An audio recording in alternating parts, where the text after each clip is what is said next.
कि जब हमारी सेना बहादुरी का परिचय दे रही थी, 9 आतंकी ठिकानों को नष्ट कर दिया था, पीओके पे कब्जा कर सकती थी, बलूचिस्तान को पाकिस्तान से अलग कर सकती थी, ऐसे समय में आपने सीज फायर क्यों किया? आपको गलवान घाटी की घटना के बाद याद नहीं आया? आपको उरी की घटना के बाद याद नहीं आया? तब आपने क्यों नहीं भेजा ये सर्वदलीय संसदीय दल? उस वक्त तो आप 73 देशों की 129 बार यात्रा कर चुके हैं प्रधानमंत्री जी, 3-3 सूट बदल के घूमते हैं, हजारों करोड़ रुपए उनकी यात्रा पे खर्च हुआ है और एक भी देश आपके पक्ष में नहीं खड़ा हुआ। 4 PM न्यूज नेटवर्क में दोस्तों आपका स्वागत है। मैं हूं आपके साथ राशि जहीर। परिचय के मोहताज नहीं है संजय सिंह। कमजोर या विपक्ष, जब किसी की आवाज उठनी होती है तो संजय सिंह का चेहरा सामने आ जाता है। पश्चिमी उत्तर प्रदेश में जड़ें किस प्रकार से जमाने के लिए आम आदमी पार्टी मेहनत कर रही है, इसके बारे में बात करेंगे। लेकिन फिर भी देश में और विदेश में जिस प्रकार के सवालात उठ रहे हैं, उसके लिए सही उपयुक्त पर्सन यदि कोई देश में हो सकते हैं, उनमें से एक नाम है संजय सिंह।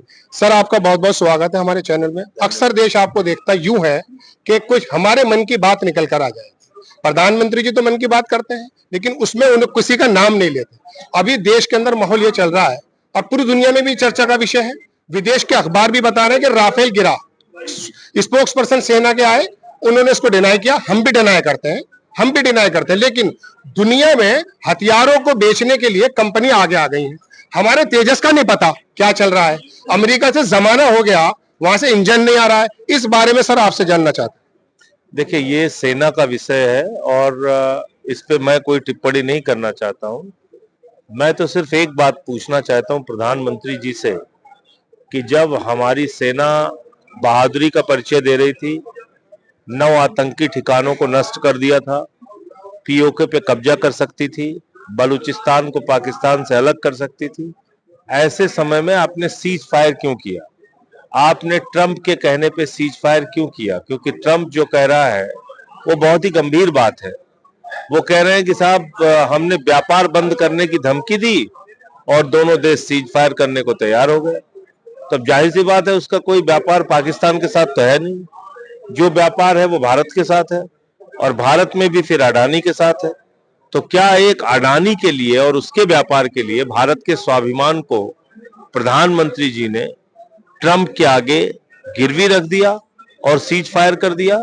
ये बहुत बड़ा सवाल है जिसका जवाब प्रधानमंत्री को देना चाहिए। और दूसरी बात, अडानी के पोर्ट से 2021 में एक ड्रग्स का करीब 900 किलो ड्रग्स पकड़ी गई थी, जिसका अनुमान एनआईए ने लगाया कि 21,000 करोड़ रुपए की ड्रग्स है।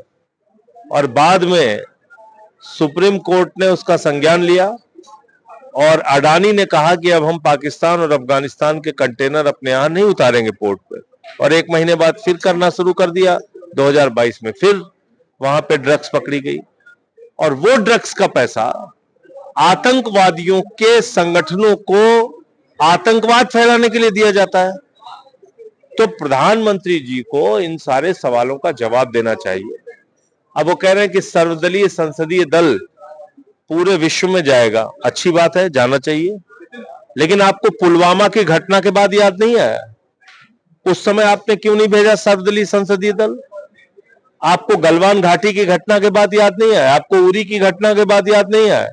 तब आपने क्यों नहीं भेजा ये सर्वदलीय संसदीय दल? उस वक्त तो आप 73 देशों की 129 बार यात्रा कर चुके हैं प्रधानमंत्री जी, 3-3 सूट बदल के घूमते हैं, हजारों करोड़ रुपए उनकी यात्रा पे खर्च हुआ है और एक भी देश आपके पक्ष में नहीं खड़ा हुआ। नेपाल नहीं खड़ा हुआ, मालदीव नहीं खड़ा हुआ, भूटान नहीं खड़ा हुआ, बांग्लादेश नहीं खड़ा हुआ, श्रीलंका नहीं खड़ा हुआ, कोई भी पड़ोसी आपके लिए नहीं बोला। तो फिर क्या विदेश नीति है आपकी? ये इन सारे सवालों का जवाब प्रधानमंत्री को देना। ये सवाल बिल्कुल ठीक है और आम आदमी के हैं संजय सर, लेकिन एक बात ये भी है, जैसे भी आपने कहा कि ट्रंप साहब ने ये कहा कि कारोबार की धमकी देकर हमने बंद करा दिया, लेकिन टिम कुक जो एप्पल के सर्वे सर्वा हैं, उनसे वो ये कह रहे हैं कि साहब आप जो है यहाँ से बोरिया बिस्तर बांध लीजिए, अमेरिका आ जाइए। तो जेलेंस्की जैसा व्यक्ति तो सवाल कर लेता है, लेकिन प्रधानमंत्री जी क्यों नहीं पूछ रहे? तो ये उनसे पूछिए, उनका तो 56 इंच का सीना है, उनसे सवाल कीजिए कि क्यों वो ट्रंप के आगे झुक गए। अगर प्रेस कॉन्फ्रेंस होगी तो जरूर सवाल करेंगे संजय सर, फिलहाल तो आप अवेलेबल हैं। लेकिन जानने आने की बात यह है, ना पुलवामा गए, वहां गए मणिपुर, और ना कश्मीर गए, पहलगाम गए। सर्वदलीय वो भेज रहे हैं, लेकिन वो तो वहां पर दोनों जगह भी नहीं गए। कम से कम यहाँ तो चले जाते तो देश की बात थी। चुनाव सब कुछ है। कोरोना में लोग मर रहे थे, बंगाल में प्रचार कर रहे थे प्रधानमंत्री जी। लेकिन अब इस देश की जनता को भी तो तय करना पड़ेगा, उनको भी तो सोचना पड़ेगा। संजय भाई, सर्वदलीय बैठक का बहिष्कार करके प्रधानमंत्री बिहार की चुनावी रैली संबोधित कर रहे हैं, तो उनसे सवाल नहीं पूछा जाना चाहिए? संजय भाई, एक सवाल आखिरी और है, वो ये है, आपके बोर्ड पर लिखा है बौद्धिक और संगठन का प्रशिक्षण। ये प्रधानमंत्री जी 14, 19 और 24 मेरठ से शुरुआत करते हैं, जहां आप खड़े हैं। लेकिन जब भी शुरुआत होती है इलेक्शन से एक दिन पहले, अमित शाह इसी मेरठ की धरती पे आते हैं और बौद्धिक वर्ग को इकट्ठा करके किसी होटल में उनके दिमाग का पता नहीं क्या हिप्नोटाइज करे जाते हैं। एक सेकंड सर, एक दूर करने के लिए बस वही मैं बात पूछना चाहता हूँ, वो बौद्धिक वर्ग यहाँ पे जो उसको कैसे समझाएंगे? हमारे यहाँ पे जो हमारे साथ जो संजय सिंह के साथ जो बौद्धिक वर्ग जुड़ेगा, उसके मन का जो भी विकार होगा, जो भी उसके मन में गलतफहमियां होंगी, उसको दूर किया जाएगा। हम समाज को जोड़ने में यकीन रखते हैं और बीजेपी समाज को तोड़ने में यकीन रहती है। तो वो कहते हैं मारो काटो, लोगों को बर्बाद करो, और हम कहते हैं बेघर बेदर लोगों को आबाद करो। ये हमारी राजनीति का हिस्सा है। आम आदमी पार्टी का ये मानना है कि एक बहुत सुनहरा अवसर भारत के प्रधानमंत्री के पास था कि हम पाक अधिकृत कश्मीर को कब्जा कर सकते थे, हम पीओके को वापस ले सकते थे, लेकिन प्रधानमंत्री ने वो मौका गंवा दिया।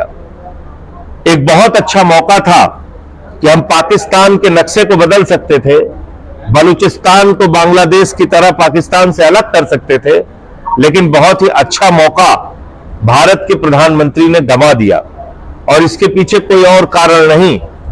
जो बात ट्रंप कह रहा है और मोदी जी चुप है, वो बहुत गंभीर है कि ट्रंप ने कहा हमने दोनों देशों को व्यापार बंद करने की धमकी दी और आपस की लड़ाई रुकवा दी, सीज फायर करा दिया। प्रधानमंत्री जी, ट्रंप का कोई व्यापार पाकिस्तान से तो है नहीं, वो तो खुद खाने के लिए तरस रहा है। उसका जो व्यापार है हिंदुस्तान के साथ है, और हिंदुस्तान के साथ व्यापार है का मतलब है आपके दोस्त अडानी के साथ व्यापार है। तो क्या आपने अडानी के व्यापार को सुरक्षा देने के लिए क्या आपने इस देश के ऊपर सीज फायर थोपा? क्योंकि सीज फायर, याद रखिएगा, भारत ने घोषित नहीं किया, पहले अमेरिका ने घोषित किया, ट्रंप ने घोषित किया सीज फायर। उसके बाद भारत की सरकार ने, मोदी जी ने उनके सीज फायर को मान लिया। क्यों मान लिया आपने? प्रधानमंत्री ने राष्ट्र के संबोधन में कहा, पाकिस्तान के लोगों ने कहा आगे आतंकी दुस्साहस नहीं दिखाएंगे, सैन्य दुस्साहस नहीं दिखाएंगे, और हम मान गए। हमारे प्रधानमंत्री जी जब हमारी बहनों के सिंदूर उजाड़े जा रहे थे, वो भी तो आतंकवादियों से हाथ जोड़ रही थी। उनकी बात तो पाकिस्तान के आतंकवादियों ने नहीं मानी, और आप पाकिस्तान की बात मान गए। वो पाकिस्तान जो आतंकवादियों का संरक्षक है, वो पाकिस्तान जहां हाफिज सईद, अजहर मसूद, लश्कर तैयबा जैसे तमाम संगठनों के गढ़ हैं, वो पाकिस्तान जो पूरी दुनिया में आतंकवाद फैलाता है, जिसने अमेरिका तक में हजारों लोगों को मारा और बाद में ओसामा बिन लादेन वहां पे पकड़ा गया, मारा गया। तो आप उस पाकिस्तान के ऊपर भरोसा कर रहे हैं। और कहां है वो 4 आतंकवादी जिन्होंने हमारे बहनों के सिंदूर उजाड़े और जिनके लिए ये ऑपरेशन सिंदूर आपने चलाया? तो ये सीज फायर की घोषणा भारत के स्वाभिमान, भारत के सम्मान के साथ नरेंद्र मोदी का एक धोखा है। और इसलिए पीओके वापस लो का जो नारा हमारा रहा है इस देश के एक एक हिंदुस्तानी का, उस नारे के साथ आम आदमी पार्टी मजबूती के साथ खड़ी है। हम उत्तर प्रदेश में भी इसको लेके अभियान चलाएंगे। ये संजय सिंह आम आदमी पार्टी के दिग्गज नेता, और देश की बातों को भी लेकर के अक्सर बहुत ज्यादा सुरखरू रहते हैं। इन्होंने साफ कहा प्रधानमंत्री जी को इन बातों का जवाब देना चाहिए। 4 PM न्यूज के लिए रियासत अली के साथ मैं राशिद जहीर। जय हिंद।